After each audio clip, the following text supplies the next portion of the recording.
I'm happy to join with you tonight on what will become the beginning of a renaissance, a rejuvenation, a reawakening of the Jewish nation.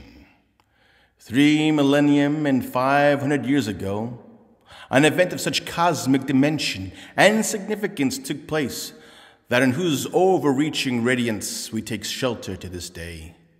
This momentous phenomenon came and still endures as a great lamp to all who seek the ideals of freedom, moral and social justice, truth, love, and forgiveness. It came as an earth-shattering revelation to a newborn nation, comprised of newly redeemed slaves molded through the furnace of corrupting injustice, hard bondage, and cruel oppression. Rescued, brought out, redeemed, and taken out of the land of Egypt, freed from the house of bondage, this infant nation, healed from its oppression, stood at the foot of Mount Sinai on a Sabbath day and experienced a revelation never before and awaiting to occur again as God, creator, sustainer, and source of all life and reality appeared onto it.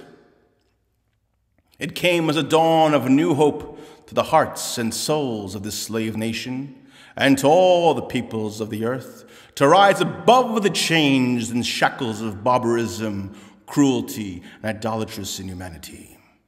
Yet 3,000 years later, this one slave nation, the Jewish nation, emancipated by God, led by his prophets, uplifted to glorious heights by its great kings, guided with the wisdom of its elders and sages, still remains enslaved. 3,000 years later, the Jewish nation is still shackled, but not by the chains of slavery.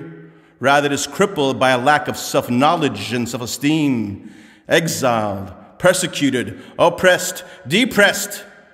The majority of this great and glorious nation has been swept away to the deep ocean of assimilation, self-doubt, and most tragically, its loss of destiny. Languishing in a prison of forgetfulness, the Jewish nation finds itself in turmoil and crisis. And so we come tonight to illuminate this heartbreaking and disgraceful condition. We've come tonight at the gathering of Olam HaChesed, the world of kindness, and the Shomrei Haam, the guardians of the people, to kindle the flame and ignite a bonfire of rededication to our national purpose. When our forefathers and our foremothers participated in the revelation of God's teachings and commandments, they were pledging their commitment with each descendant or convert would inherit. This charge, this covenant, sealed the giving of God's Torah.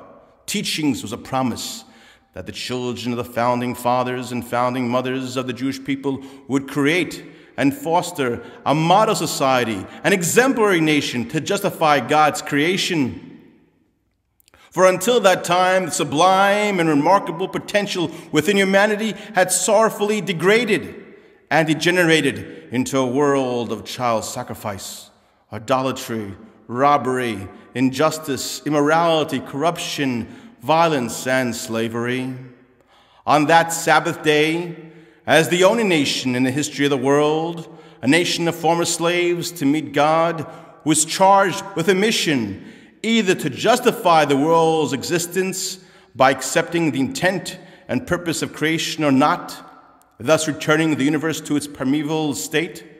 How humbling a charge, how great a mission, how prodigious a responsibility. A nation seared with the brand of cruel bondage and hard slavery now face such a daunting task. Yet what better way to impress the need of God's ways of love, peace, kindness, justice, and compassion than upon a nation that had endured the brutality of slavery, victimized because it was a foreigner and falsely suspect of. And Pharaoh said, "Let us deal wisely with the Hebrews." But now, as our nation is about to close a decade, 5,760, within the next 2 months, and commence a new decade, 5,770, we must view ourselves candidly and apprise the condition and status of the fulfillment of our glorious and awe-inspiring mission.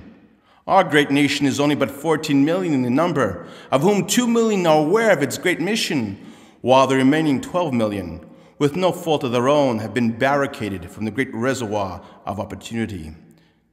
And so we gather tonight to reanimate the soul of our people, native and convert alike. When the founding fathers and the founding mothers implanted the seeds of our nation, they had envisioned a day when their heirs would inaugurate the society contemplated by God when creating the universe, whereby spiritual beings enjoined in a physical reality would rise above material constraints and implement their freedom of choice to connect heaven and earth, and thus champion a civilized society of the highest order. This hope, this dream, this aspiration to fulfill the Creator's purpose had come at a time when humanity's savagery and bloodthirstiness was commonplace. 70 nations had arisen upon the world, great in knowledge and industry, but mournfully, none had dedicated itself to founding a society based on the ideals of loving kindness, compassion, justice, love, equality before the law, and peace. Instead, inequality, oppression, and dictatorship had planted their corruption within the philosophy and mindset of humanity. The lessons of the book of Genesis, Bereshit, had not taken root, but in only one new nation conceived in redemption from tyranny. A nation that proclaimed to all that none could claim racial superiority, since all humanity descended from one man, Adam, and so enlightening humanity to the ideal of the brotherhood of man, created in the image of God. A proclamation of attainable heights to all their contemporaries, since within this new nation was a composite of 70 nations, and 70 souls descended to Egypt.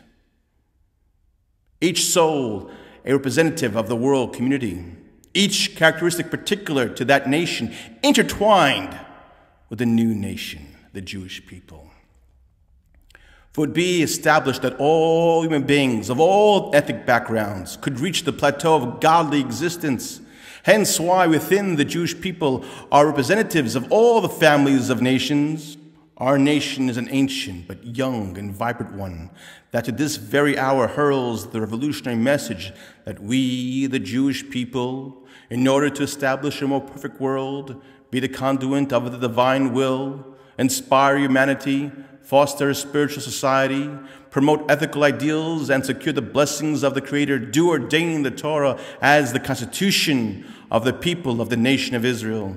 And so now was the time to invigorate ourselves to the oath we took at the foot of Sinai. As we declared in our covenant to God, we shall do and we shall hear. Now is the time to take stock of our people and realize our great mission. A new decade shall soon embark upon us. How shall the next 10 years pass? Shall we remain stagnant, or shall we renew our commitment? Shall we forget our lost brothers and sisters, or shall we seek them out? Shall we establish a 10-year plan with a timetable of goals and achievements to be accomplished? Shall we provide leadership, or shall we let another 10 years be lost to oblivion? The 12 million of our people who have assimilated came from the kids at risk of 200 years ago, when the ghetto walls came down and the wave of foreign cultural movements took hold of their minds and souls. Recited twice daily, we forever mention the Exodus from the land of Egypt and house of bondage to impress upon our minds and hearts the commencement of our nationhood and gratitude we owe to the hand of divine providence. A census of our people according to their families' names must be taken. Each family within the Jewish people alive today is a testimony of the long, bitter, and consecrated dedication and devotion of that family. Shall we as a nation not seek out our lost brothers and sisters, rescue them, encourage them, love them, and return them to their particular family's dedication, devotion, and glorious task to establish a unique nation of God, by God, and for God, entrusted to carry out God's 613 commandments of love, justice, forgiveness, and kindness. A trust predicated on the fundamental teaching of God to Moshe Rabbeinu, Moses, love thy neighbor as thyself, for I am God. This is the message of the Jewish people. This is our hope. This is our vision. This is our dream.